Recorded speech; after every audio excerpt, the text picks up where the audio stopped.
Hello bé mình là bàရှင်ဒီဗီဒီယိုလေးမှာတော့တပည့်ဟောင်းလေးတယောက်ပေါ့နော်တရုတ်မလေးကောင်မလေးကသူကတပည့်9ရွေးတဲ့ချမ်းကိုလည်းမတွေ့တတ်တော့ဘူးဒီချက်ရဲ့လည်းပဲ9ရွေးတဲ့ချမ်းကိုတွေ့ပြပေးပါအောင်မိသွားလို့ပါဆိုပြီးတော့တက်ခိုင်းထားတဲ့စာလေးပုံမှန်မူတည်ပြီးတော့ဒီနေ့ကအခောက်ရွှေ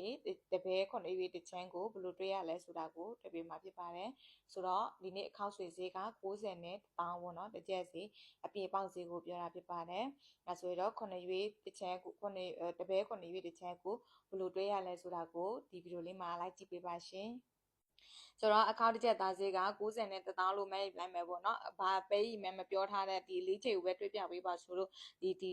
ဟာကအခောက်လို့တက်မဲ့လိုက်မယ်ဒါဆိုရင်တပည့်9ရွေးတစ်ချမ်းဆိုတာ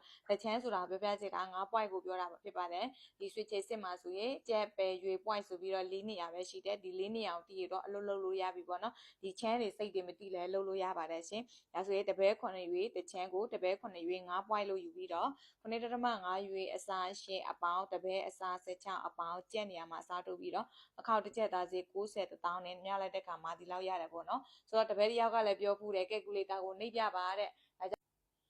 ဆိုတော့ကယ်ကူလေတာနှိပ်တဲ့နည်းလေးကိုပါတခါတည်းတင်ပေးလိုက်မှာဖြစ်ပါတယ်ဆိုတော့9.5ရွေးအစားရှင်းအပေါင်းအပြီး